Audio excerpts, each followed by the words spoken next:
शांति निकेतन के आंगन में बिछी खुशियों की चादर रातों रात मातम के कफन में बदल जाएगी, इसकी कल्पना किसी ने नहीं की थी।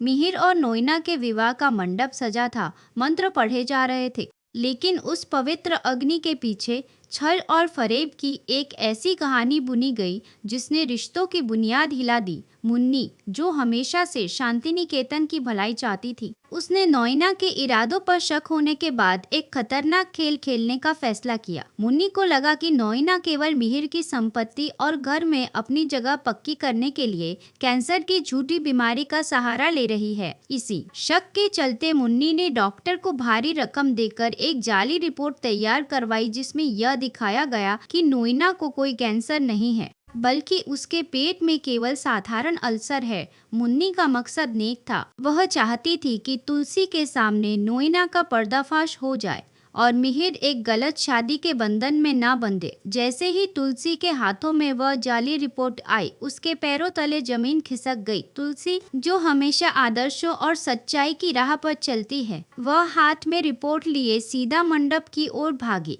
वहाँ मिहिर और नोइना फेरे लेने ही वाले थे कि तुलसी की आवाज ने पूरे घर को दहला दिया। उसने नोइना का हाथ झटक कर उसे मंडप से खींच लिया और पूरी वीरानी फैमिली के सामने वह रिपोर्ट पटक दी। तुलसी ने चीखते हुए नोइना को पाखंडी और धोखेबाज करार दिया, जिसने पूरे परिवार की भावनाओं के साथ खिलवाड़ किया था। मिहिर स्तब्ध रह गया। उसकी आंखों में नोइना के लिए जो हमदर्दी थी, वह पल भर में नफरत में बदल गई।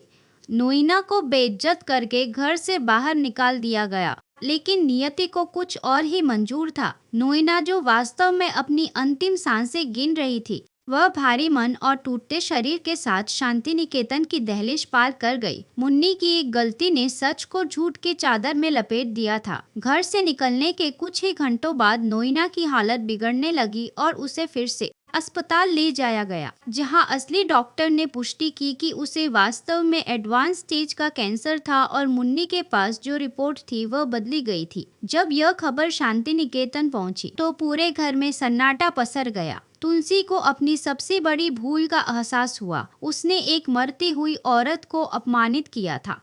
मिहिर और तुलसी अस्पताल की ओर भागे, लेकिन तब तक बहुत देर हो चुकी थी। नोइना ने दम तोड़ दिया था। अब वीरानी परिवार के सामने सिर्फ अपराध बोध था। नोइना की मौत ने मिहिर को पूरी तरह तोड़ दिया, क्योंकि वह समझ नहीं पा रहा था कि वह नोइना के साथ बिताए आखिरी पलों के लिए खुद को माफ करे या उस धोखे को सच माने।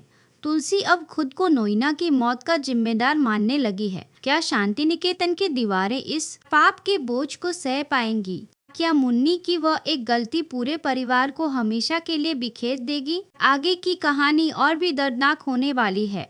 नमस्ते दोस्तों, मैं हूँ नीतिशा और आज क्योंकि सास भी कभी बहू थी में जो कुछ भी हुआ, उसने दर्शकों की आत्मा को झकझोर दिया है।